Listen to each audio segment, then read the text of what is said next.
Et la vérité, c'est que la plupart des pays européens sont extrêmement mal à l'aise. On se rend compte que tout le monde est dans la récession. La domination allemande est très très mal vécue.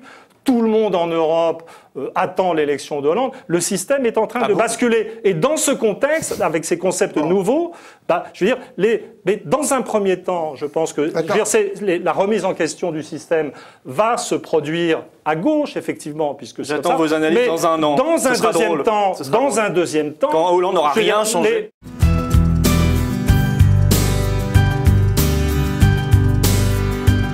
La situation idéologique doit évoluer parce que les solutions ultralibérales ou néolibérales ne marchent simplement plus. D'accord. Bref, sur le hollandisme révolutionnaire, vous persistez. Sur le hollandisme révolutionnaire, vous persistez, vous signez. Un historien jamais ne s'exprime comme ça. Si. Ce qui était, je dirais, vous étiez très sûr de vous. J'avais évoqué, je disais, il pourrait devenir une sorte de Roosevelt français. Je sais qu'il y a eu toute une phase où les gens me disaient le hollandisme révolutionnaire, allez, avoue que tu t'es trompé, et j'ai répété, je veux dire d'une manière,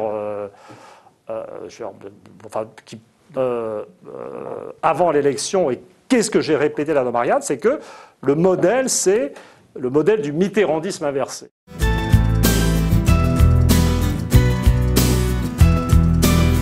Alors là, je vais faire de la science, de la prospective science-fiction hyper inquiétante. J'ai quand même été très frappé par la façon dont, en termes de flexibilisation du marché du travail, Hollande a réussi à faire ce que Sarkozy n'a pas fait en quelques mois, avec l'aide de la CFDT.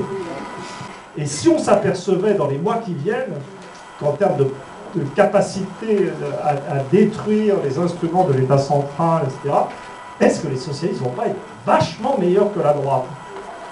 J'espère avoir lancé une vague de terreur. Et là, en fait, on ne voit pas bien. On perçoit Hollande comme un type mesuré. Mais je lui serais malgré tout infiniment reconnaissant de nous avoir débarrassé de ce discours fétide sur l'identité nationale de l'immigration. Mais le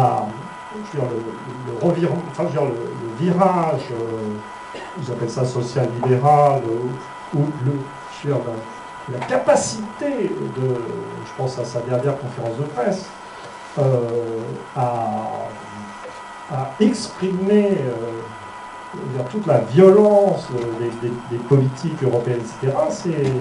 Non, je veux dire, on ne peut pas exclure. C'est moi qui parle, c'est pas. Je veux dire, on ne peut pas exclure qu'il y ait dans le Parti socialiste, il n'y a pas que ça, mais qu'il y ait la virtualité sur le plan socio-économique, etc., d'une radicalisation de droite.